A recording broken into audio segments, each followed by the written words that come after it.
All right, welcome to Black Men Speak. I'm your co-host J.R. Stewart. And good evening, everyone. I'm your co host, Tommy Duncan, and welcome to Black Men Speak. Today we have a very interesting show, but before we get started, I want to give a big thanks to Liquid for providing our theme music, and we have a couple of interesting topics. I hope that we have time to get through all three, and if you haven't already, please subscribe to our channel. Help spread the word. Let everybody know that we're here every Wednesday at 9 p.m.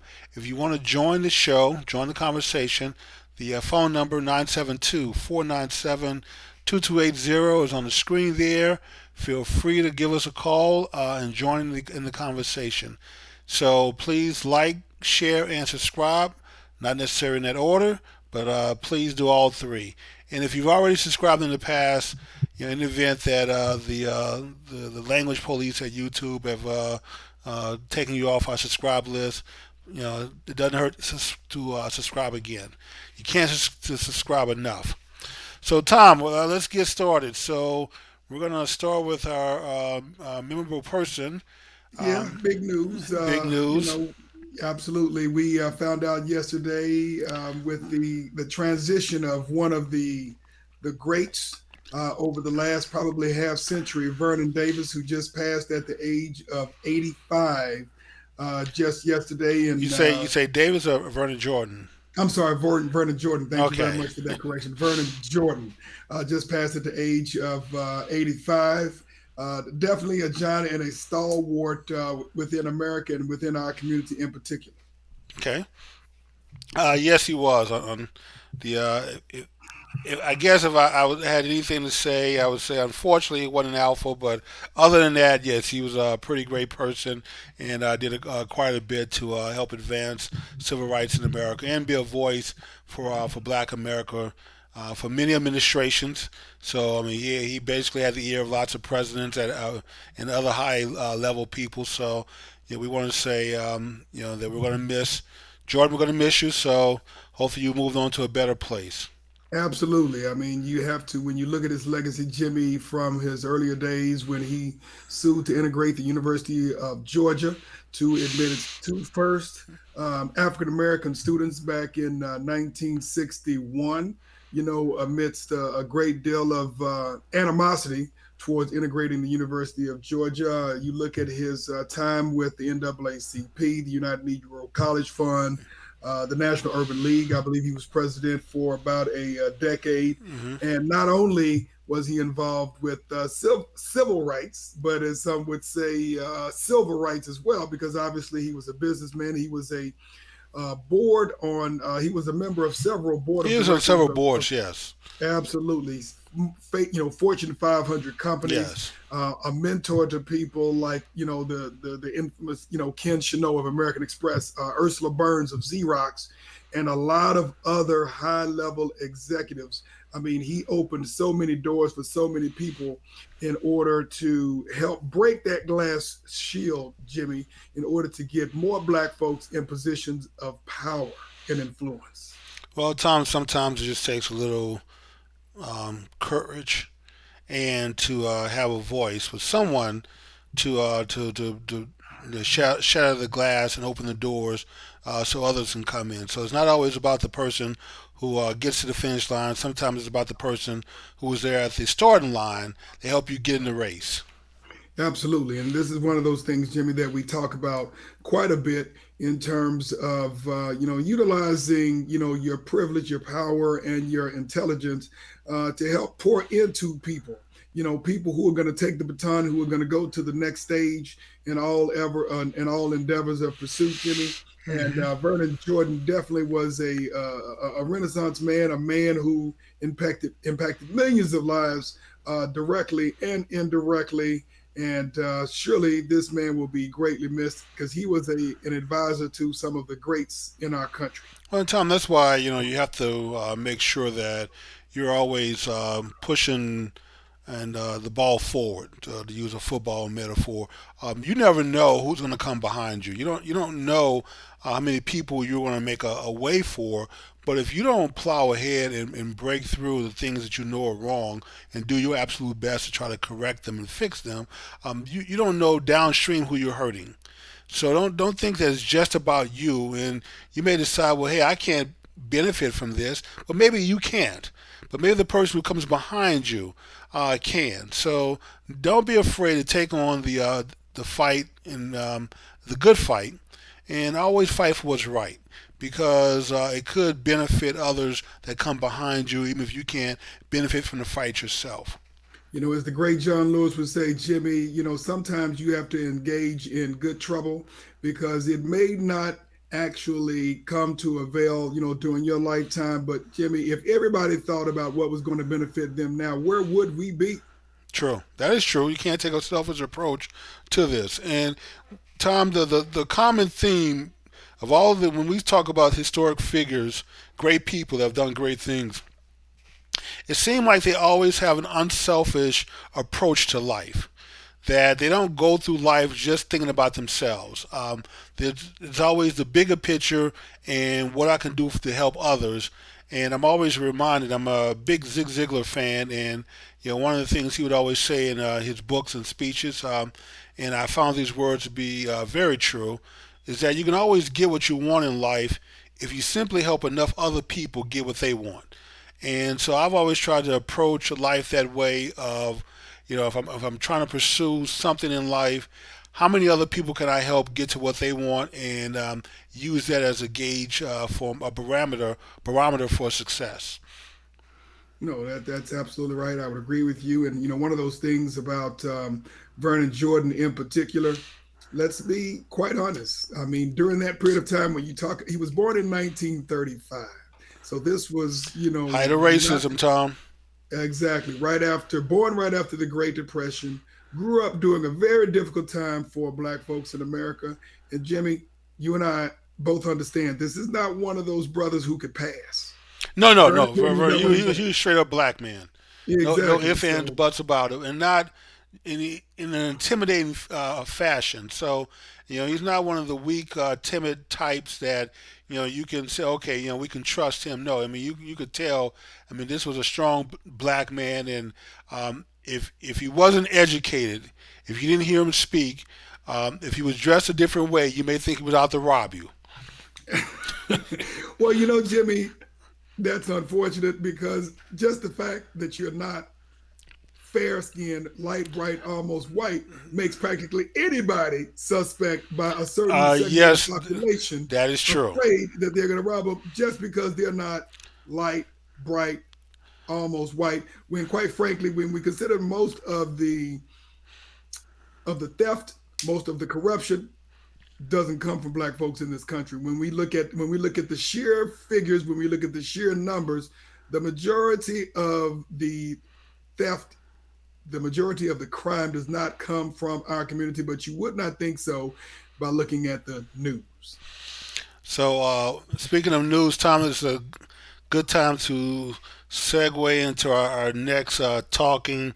I know this was kind of put on the schedule last minute, but I'm watching the news and I'm seeing these renewed caravans that are heading our way, and it just made me think that one is not going to be good for America, but more importantly, outside of that, it's not going to be good for Black people.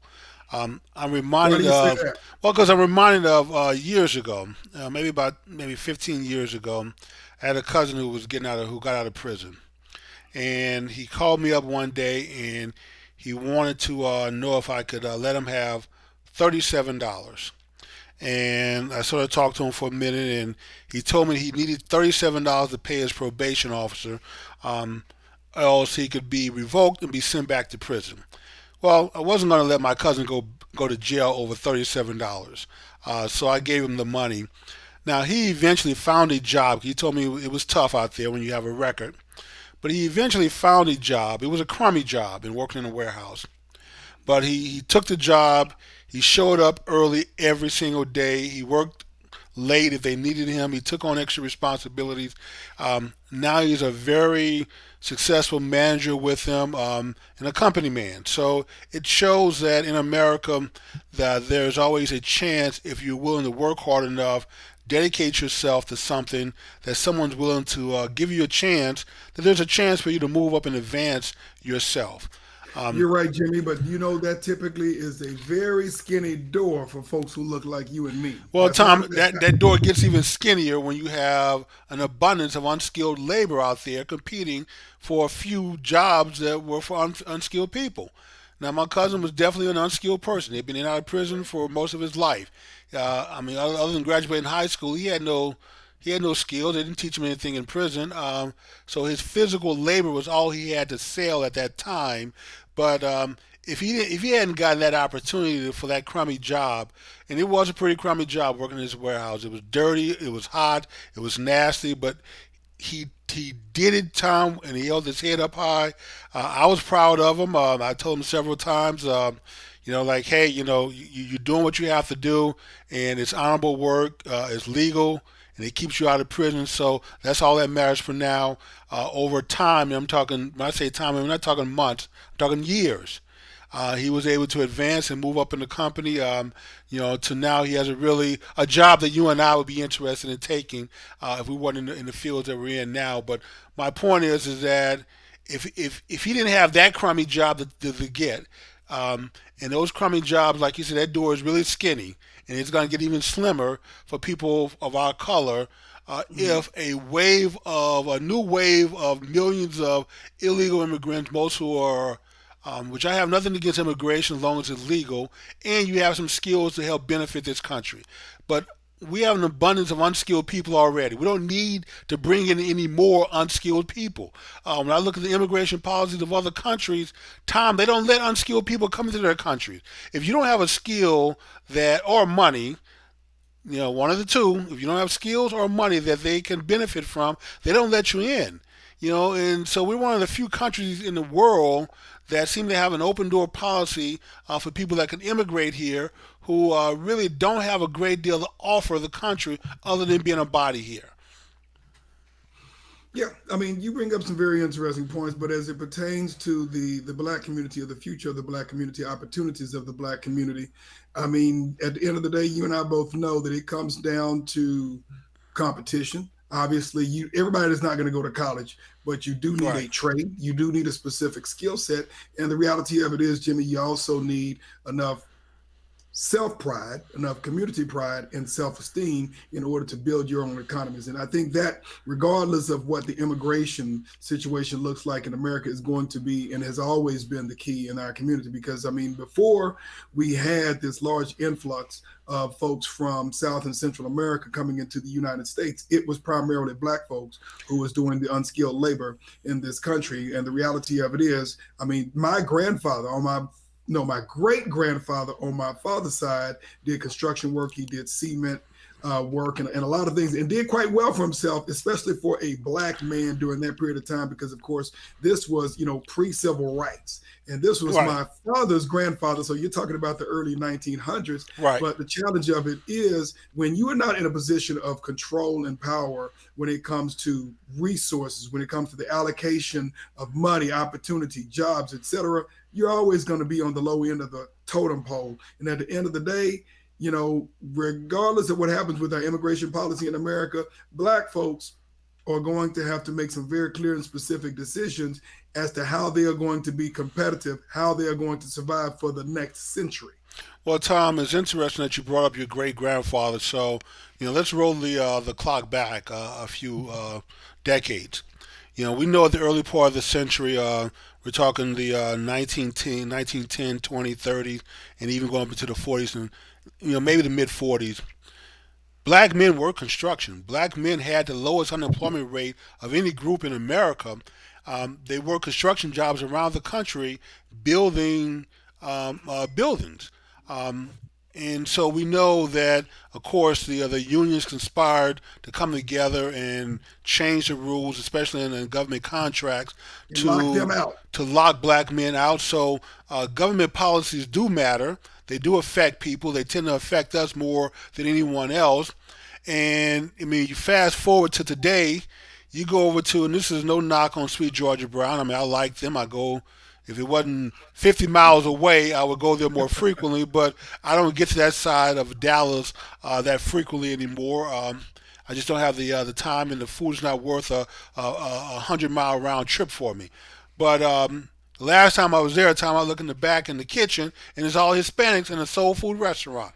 So we can't even work the kitchen in a black owned restaurant. So I just imagine that if the black man and black woman can't get that job in a black owned restaurant working in the kitchen for where they serve soul food, then the number of jobs for unskilled black people, that door is not just slim, Tom. That door is getting ready to close altogether. And like you said, if you don't have a skill or a hustle, something that you can go sell to make money with, then you're going to be ass out, locked out of this economy. And that's unfortunate because, once again, black people help make this country great. When you say, make America No, great again, we didn't help make it great. We did make it great. and, If it and, were not, if it would not have been for black folks in America, Jimmy, there would be no America as we know it today. and so we didn't have an immigration problem when the Klan was running around and had free reign to hang and lynch people and do what they want. So someone had to force America to take a look at itself and to realize that she was not living up to her words of all men being created equal and being treated that way. So it took blood, it took skin, it took people's health, their lives, their freedom to bring about that, and we're still, fighting some of the battles still today. We're not where we should be, but we made a great deal of progress. But my point is, Tom, is that we've paid the price to be the good Americans. We fought in every war.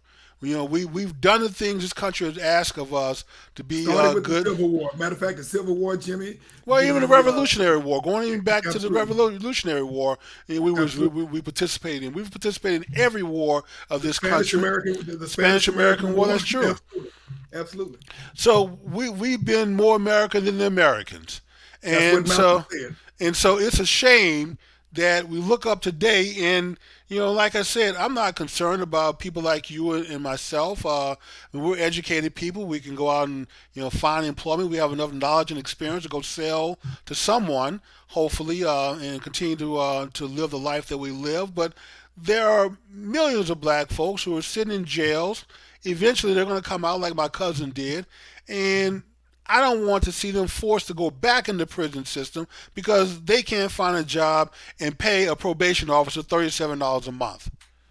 You're right, Jimmy. And the reality of it is, you're correct. The system is rigged. It makes it very difficult. And once you become a part of, tagged as a part of the system, it is very difficult to get out of that scenario.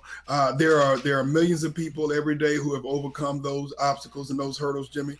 But when we look at the jails, we all know this: 40% of our jails are filled with people who look like you and me. That is, black men. And then there's a growing number of the jail and prison population that is being flooded with women for some of the same types of crimes, and black women in particular. I mean, again, jail as we know it, prison as we know it, is a legal form of slavery. 21st century. Well, Tom, even in that treatment, when black men and black women, well, actually, when anybody is sent to prison, but let's focus on black men and black women because that's kind of what Okay. we talk about here on this show. And that's why we're here. uh, the government doesn't seem to care that those families are split up. I mean, I had a father who spent 10 years in prison. He was a made member of the Jewish mafia. He was a drug kingpin in Dallas. So I'm the son of a drug kingpin. I never got into the business, wasn't interested in going into the business. My father made it very clear that that was his life. That was not to be my life. My life was to be one of the first stewards to go to college. Well, my uncle Lewis was actually the first one, but but that was always a goal of my father, so I always held on to that. But the point that I'm making here is that we have to be mindful that we have people that we have to look out for. We were just talking about Vernon Jordan. We have to fight for their rights, even if it doesn't benefit you and I. We still need to be able to resist and lobby our government to do the right thing. And some of that charity has to start at home. Like I said, they don't mind splitting up black families. They don't let black men and black women and their children all sit in the same jail cell together to keep them together. No one seems to be that focused on, if I arrest this person, what is it going to do to the black family? But we seem to have an overemphasis on keeping illegal immigrant families intact, and sometimes those are not even their kids. These are just kids they've grabbed to try to get across that border, and for catch and release. Because if you have a child, you can get through the system a lot quicker. Once they get through it, the child is either pushed into the slave labor, i.e., prostitution, or just abandoned on the street as a person go on about their business. Well, Jimmy, you're right. And, the interesting thing about it is, we deal with the same thing in America. It's just a different strategy, a different vector. So we talked about, the prison industrial complex and what that does to black families in America. We look at the the jobless rate of black men in America, which is the lowest among any demographic, male or female, any ethnicity in America, and how that breaks up the black family deliberately and by design. And so we have a more Yes. sophisticated strategy that has been propagated, by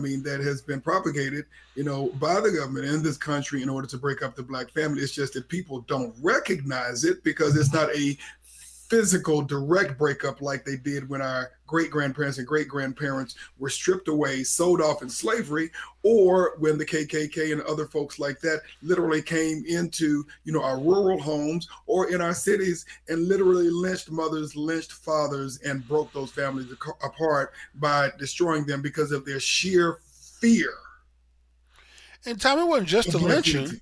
I mean, think about how many black women were raped, and this was legal. You couldn't even Correct. report it. Correct. Correct. So the atrocities against the black man and black woman in this country is long, and if you swim those waters, it's very deep. And so, there's certainly enough space there, a case that could be made for the grievance and the anger that sometimes is generated within black folks. So I'm not trying to say that we don't have a legitimate right to be angry in this country, but I will say that the anger is not going to get us to a Correct. solution to where we want to be. So we have to learn to deal with that in a meaningful way, but use that to drive your voice. We have to speak up, Tom. We have to be willing to fight the good fight. I think you quoted someone. You said the how'd you put it? It wasn't the good fight. It was Good trouble. the good trouble. Yes, Yeah. we have to be willing to. John Lewis. John Okay, Lewis. yes, we have to be willing to fight and deal with and participate in the good trouble and lend a voice to the things. And if the country wants to open up the floodgates to illegal immigration, okay, you do that. But first, how about we deal with all these millions of black folks who've, and then some of the time, I'm not even blaming the country for, some of it's self-inflicted. But whether it's self-inflicted or imposed by the country and its policy or a combination thereof, we still have people in this country that we need to deal with first. That we need I to at agree. least put on the right track for them to have a fighting chance to live the good life of America, however they define that, and they're willing to work to build before we just open the floodgates to allow the rest of the world to come in. That's for illegal and legal immigration. I think at some point we probably need to pause on both fronts, and take an assessment of how many people do we need to let into this country, and how many people do we need to make sure that we are taking care of our own first, and maybe giving a second chance to those who legitimately want one and are willing to turn their lives around. Right. That is true, Jimmy, because for what it's worth, when we were talking about Jamaican immigrants or Haitian immigrants or other black Hmm. immigrants from the Caribbean, it was a completely different conversation. There was no question that everybody was going to be turned away, at whether it was across the border, whether they were walking in, swimming in, boating in, flying in, anything else. Tom, it So doesn't matter. They're sent back. absolutely. But obviously there's a different policy depending on the But Cubans, if they make it to that one, if they touch the sand, they're in. absolute, absolutely, absolutely. And again, that just goes to the hypocrisy of our government's policy when it comes to immigration based upon the color of your skin. Well, Tommy, we don't say anything. I mean, that's part of the problem too. We don't speak up for our Haitian brothers and sisters and those from Dominica or from Dominican Republic or some other Caribbean places, and even Central and South America has a large black population. Uh, Absolutely. we've been down to Brazil and Venezuela and Peru and some of those places, and there are a number of blacks down there, and I mean even in Mexico, there are blacks in Mexico catching hell. Absolutely. The You second, matter of fact, in South America, Jimmy, the second largest black population of Africa itself. I remember the stink when the Miss Brazil, um, they have the carnival down there. They have Okay. they do the some kind of it's almost like a beauty pageant slash dance competition, and it's very big. I mean, it's bigger than the beauty pageant down there. But a black woman won it, and man, you would have think the sky was falling the way this was such a big controversy. Because she was a dark skinned sister. It wasn't even light bright and almost white, which is normally what you get for past winners. I mean, she was a dark sister, and this was a big stink at that time down in Brazil, that a black woman was representing the country in this fashion. So black folks are not just catching hell time in America. They're catching hell everywhere for the most part, and that's sad because the black man, the black woman is the mother and the father to humanity.